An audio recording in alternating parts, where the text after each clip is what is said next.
What's going on, guys? Welcome back. We have an esports edition. Counter-Strike Go. Finally have enough time in between my schedule and when the next slate locks, which is at 2 a.m. this morning.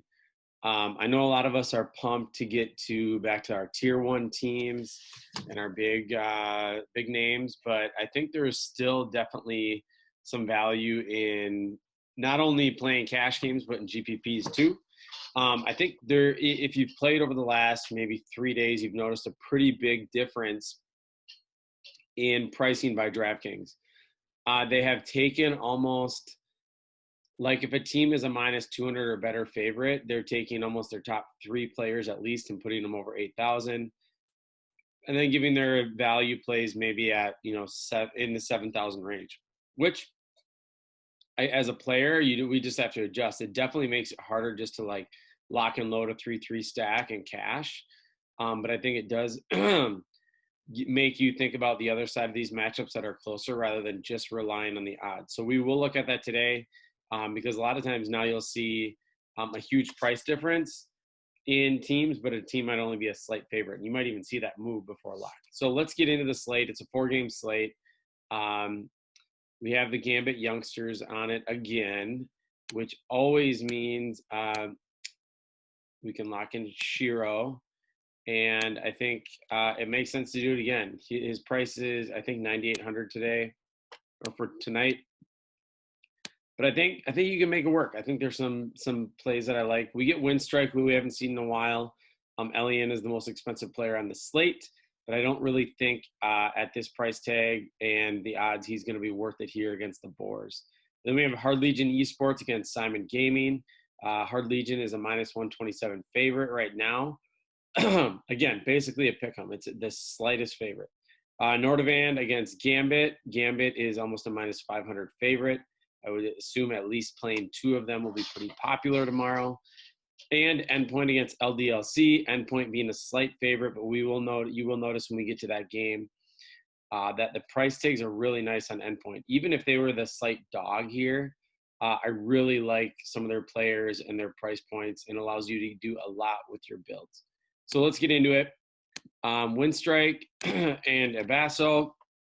If you played Winstrike before, like in Road to Rio, I think they might have played in that tournament or a couple other tournaments before. Their roster is a little bit different with Nickelback. They used to have Hobbit, who is almost always underpriced. I just think like Winstrike to me is a complete GPP only. Elian is too expensive and way too close to the price of the best player on the entire slate, but he's actually cheaper in Shiro.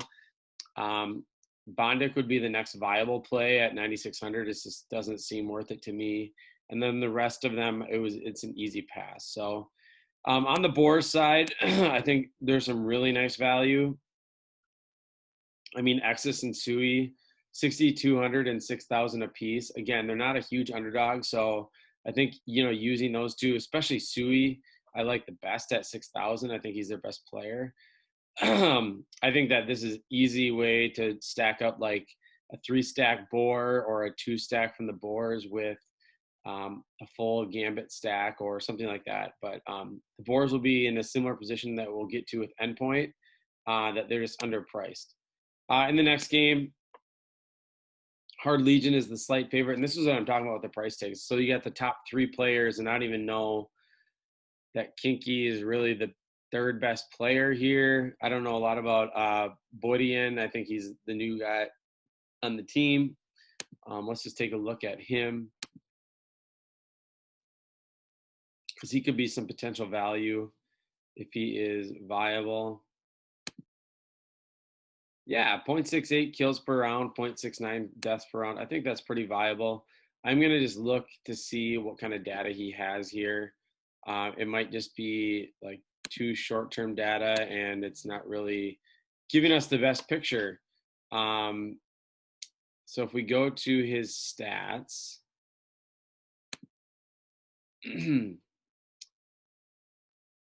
yeah, all time, I don't really like to go by, but let's go to the last 3 months, just under a 1.0 kill to death ratio, but it doesn't look like he's played that much. Only 122 kills. So it looks like he's been playing for Hard. He played for Hard Legion. Oh, he has been on Hard Legion, just not been an active player for them recently. So, I mean, 6,400, you could do worse, but I'll probably pass. I'll probably pass on Hard Legion as a whole here. And if I want to play this slate, play this game, I'm going to take the slightest underdog in Simon and get a lot higher quality of players for way cheaper. Like Nober and Moo are my favorite two players for Simon. And then Keels, like these top three is an easy 3-man stack. So I don't think that the pricing is necessarily harder.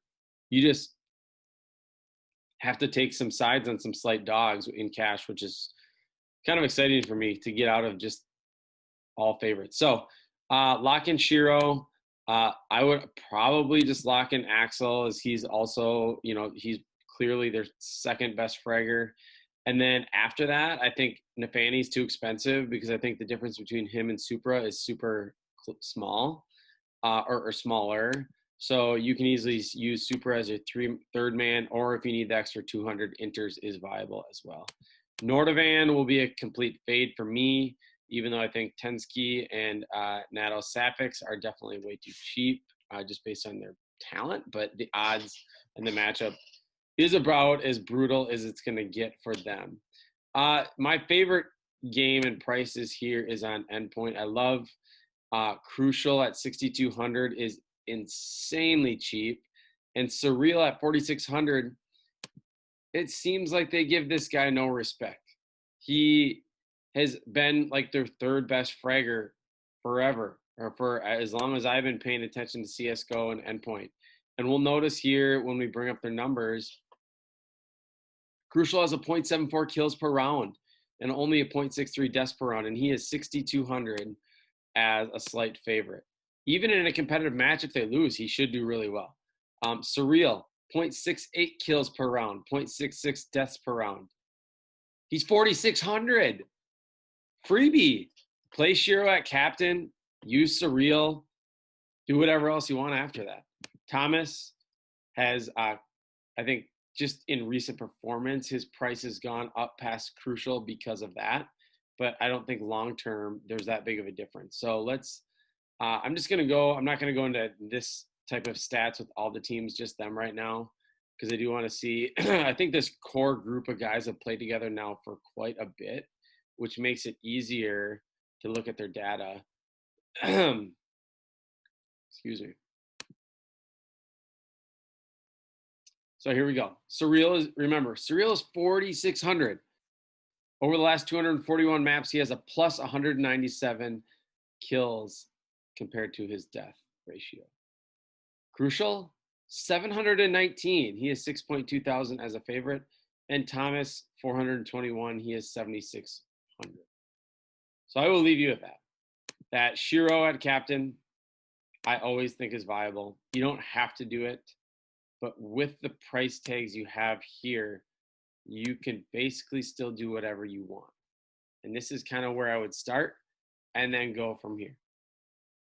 And, you can't quite make it you can't quite do a 3-3, but you don't need to. You can still potentially pay up for one of the favorites. Even if you really wanted Ellie in here, it's viable. You could do it. You just have to find one more really cheap punt. So, yeah, lock in Shiro. He doesn't have to be your captain, but he's usually the optimal play there in cash. Axel is a good one-off. If you're really frisky and want to play Surreal at captain, you can do whatever you want. So that's my take on the slate. I kind of like where the pricing is going because it's going to force people to be more creative. We're going to see some more diverse builds. As a cash player, that kind of widens my thinking a little bit. Makes me be more creative as well. So be on the lookout for, I will probably have some more NHL content out soon. MLB Showdown. The NBA previews on our site have been absolutely phenomenal by Gator and Keats. So continue to look out for those. Dub Lewis has been absolutely smashing WNBA. Again, I am a lover for niche sports, showdown slates, one gamers, wherever there's not a lot of sharks swimming.